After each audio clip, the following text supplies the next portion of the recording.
प्रश्नावली 6.1 seventh question. एक आयत की लंबाई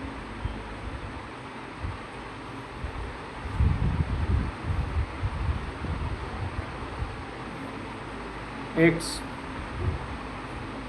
5 सेंटीमीटर पर मिनट की दर से घट रही है।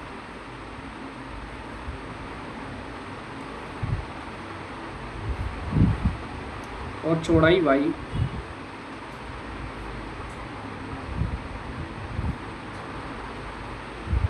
4 सेंटीमीटर पर मिनट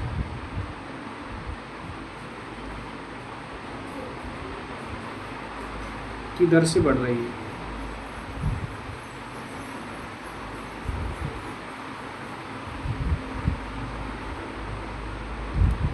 जब x बराबर 8 सेंटीमीटर और y बराबर 6 सेंटीमीटर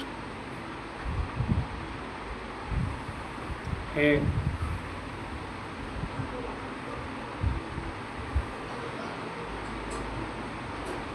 तब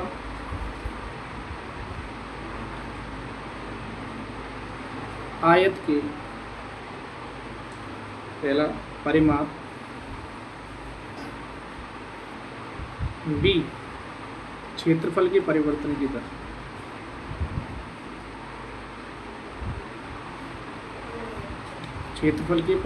दर ज्ञात कीजिए।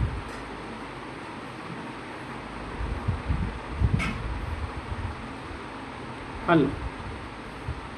तो हमें क्या क्या दिया, तो पहले हम मानते हैं तो एक आयत की लंबाई x 5 सेंटीमीटर पर मिनट की दर से घट रही है और चौड़ाई y 4 सेंटीमीटर पर मिनट की दर से बढ़ रही है। जब x बराबर 8 सेंटीमीटर y 6 सेंटीमीटर, तो आयत के परिमाप क्षेत्रफल के परिवर्तन की दर ज्ञात करें। तो हम यहाँ मानते हैं, माना आयत की लंबाई को माना x सेंटीमीटर, आयत की चौड़ाई को मैंने माना y सेंटीमीटर, परिमाप बराबर a सेंटीमीटर, क्षेत्रफल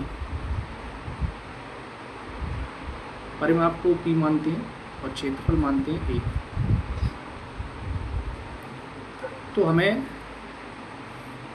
आयत की लंबाई के परिवर्तन की दर, लंबाई 5 सेंटीमीटर प्रति मिनट की दर से घट रही है, तो लंबाई x है, तो ये जो मान दिया है dx/dt का मान दिया है -5 सेंटीमीटर पर मिनट। इसके बाद अब ये माइनस लिया है क्योंकि ये इसमें कमी हो रही है, ये घट रहा है।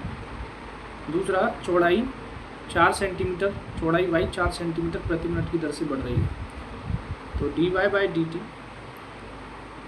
ये हम धनात्मक लेंगे क्योंकि सब वृद्धि हो रही है 4 सेंटीमीटर पर मिनट। इसके बाद x हमारा 8 सेंटीमीटर दिया है, x 8 सेंटीमीटर है और y बराबर 6 सेंटीमीटर दिया है।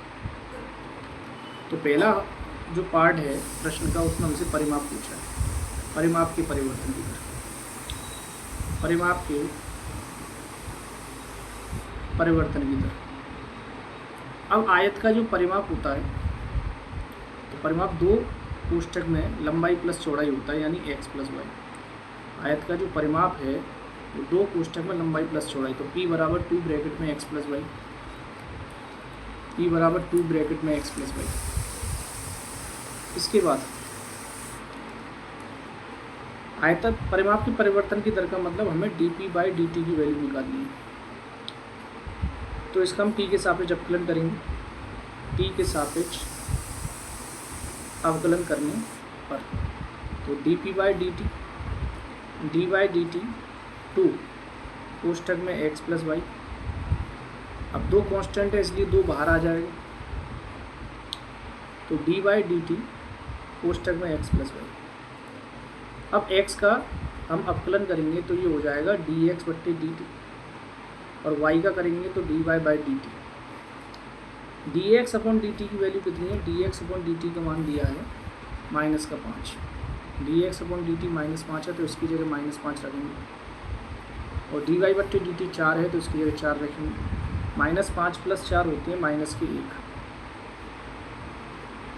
और 2 × -1 -2, तो हमारा आंसर आएगा -2। पी का मात्रक सेंटीमीटर, क्योंकि ये परिमाप है, और समय का मात्रक यहाँ मिनट है, तो -2 सेंटीमीटर प्रति मिनट, अर्थात जो परिमाप है -2 सेंटीमीटर प्रति मिनट की दर से उसमें परिवर्तन हो रहा है, यानी घट रहा है। माइनस यहाँ ये इंगित करता है कि इसमें कमी हो रही है। बी, अब इसका बी जो पार्ट है वह देखेंगे। बी पार्ट में क्षेत्रफल के परिवर्तन की दर पूछी है, तो क्षेत्रफल के परिवर्तन की दर, क्षेत्रफल के परिवर्तन की दर, क्षेत्रफल हमने ए माना है, अर्थात हमें डी ए बट्टे डी टी का मान निकालना है। तो वृत्त का क्षेत्रफल, वृत्त का नहीं आयत का क्षेत्रफल, लंबाई गुणा चौड़ाई यानी एक्स वाई। अब टी के सापेक्ष अवकलन करेंगे तो डी ए बट्टे डी टी, तो डी बट्टे डी टी एक्स वाई। यहाँ पर फर्स्ट सेकंड वाला फॉर्मूला लगेगा गुणन वाला, तो पहला फलन हम फंक्शन पहले लिखते हैं, दूसरे का अवकलन करेंगे तो d y by d t, फिर हम दूसरा रखेंगे वाई, तो पहले का करेंगे डी एक्स बट्टे डी टी। अब एक्स का मान हमें कितना दिया है, एक्स का मान हमें 8 दिया है, 8 सेंटीमीटर, और जो वाई का मान दिया है वह 4 है, फिर हमने वाई रखा, वाई का मान, और डी एक्स बट्टे डी टी, डी एक्स बट्टे डी टी कितना है -5, तो 8 × 32, वाई का मान 6 दिया है, तो यहाँ वाई का मान भी रख देते हैं 8 × 4 और प्लस 6 × -5, 6 पंजे 30, तो ये 6 - 30 आ जाएगा, 6 - 30 होता है 2, तो यहाँ पर आया 2 सेंटीमीटर स्क्वायर पर मिनट। तो इसका दूसरा हमारा आंसर आ चुका है। तो इस तरह हमारे दोनों आंसर आ गए।